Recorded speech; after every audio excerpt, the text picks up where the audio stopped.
Hey, it's Steve Barcelo. I'm in Gettysburg. This is the Pennsylvania Monument. I'm over here. Kind of a weird smell in the air. I guess they're putting cow manure on the fields here. But a little funky. This is, I'm going back to an event that happened here. I think it's 6 years ago, maybe a little bit longer. I was in town for the Gettysburg Battlefield Bash. I had a couple of my interns with me.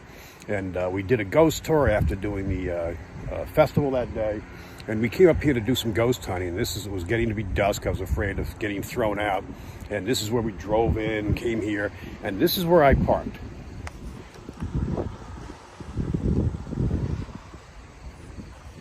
Now we parked here. As we pulled in front of me, there was a fire in the field out here, like a campfire. And I don't believe fires are allowed here. I'm almost positive. It was so strange, just the fire burning, unattended. I think there was some little bit of belongings next to it. So I didn't think much of it. I got the girls out, handed out some ghost meters, and we started to wander up to the monument. Right up over here. Now it's dark out, but not totally dark. I mean, we can still see our car and stuff. So as we go up there, all of a sudden, out of nowhere, this gentleman appears in period clothes. Suspenders, white shirt, hat. He's got a tin cup he's eating out of, and he stunk. He was, obviously he hadn't bathed in a couple of days, or maybe quite a few. And so we just started coming to conversations. I figured right away he's going to come up to me and say, "Sorry, the park's closed. You need to go," or something like that. Instead, he starts rambling on about, "Can I help you? Can I help you find somebody?" And I'm going, "No, we're just here to investigate. We're in town." So I'm explaining to him. So I start telling the girls, like, take pictures, like something's off. So I even talked to her, said, "Is that your fire?" He goes, "Yes, I stay by the fire. Would you like to come sit with me by the fire?" It was just an odd conversation. Well, anyway, the girls go around the corner, and I'll bring you up there. And as you go around, there's stairs that go up. So I'm concerned. This is the area the fire was, by the way. Somewhere right out here. I mean, it's been too many years to see a burnt spot now, but I would imagine back up in here. And as we left, it was still burning. Well, anyway, so the girls go up around the corner, just start to go up to the monument and leave me with this guy.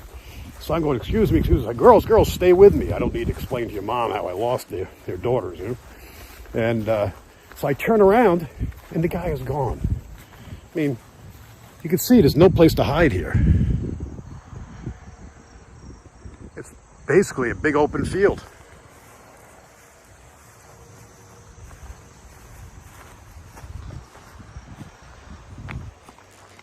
So as you go up the steps here, I'll bring you up there.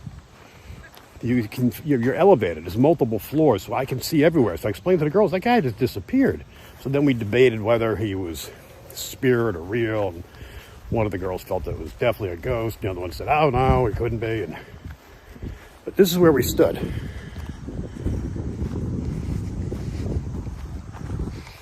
Now he shows up to us somewhere out of this direction here, even though his campfire is back here. And he was literally like touching the wall to help us find somebody. It was very strange. So like I said, I'm literally standing here, and the girls go around the corner and go up the stairs. I'll show you that.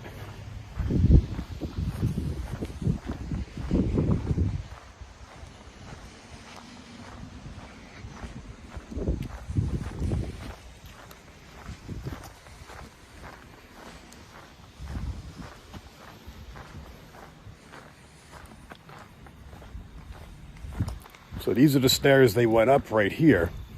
As you can see, we went up to the second level. I'll bring you up there.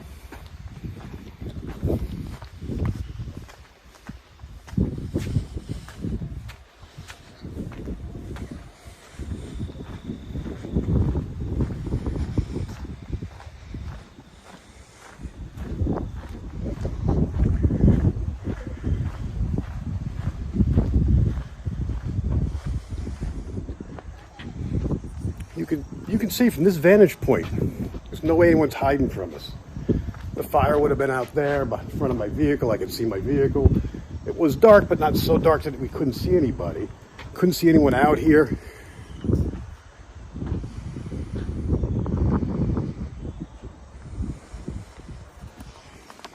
Now, I did get a couple of photos of them, and they're kind of blurry. It's kind of odd.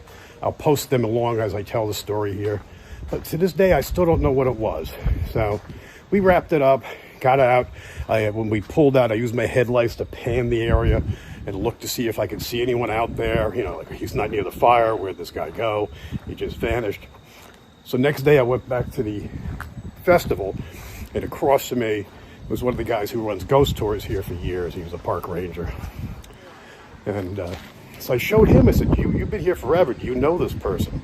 And he said, no, I don't recognize him. He said, Steve, that's a common story that goes on here all the time. And he had me introduce me to another guy who had a very similar story the year before on Little Round Top. So it was just a strange story. I wanted to come back.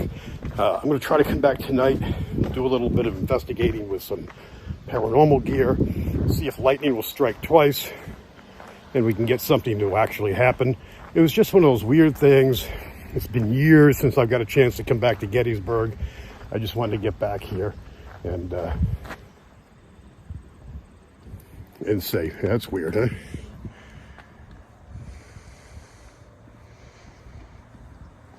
That's kind of the way the hat looked, if I remember correctly. I have to download the video, or the photo, I should say.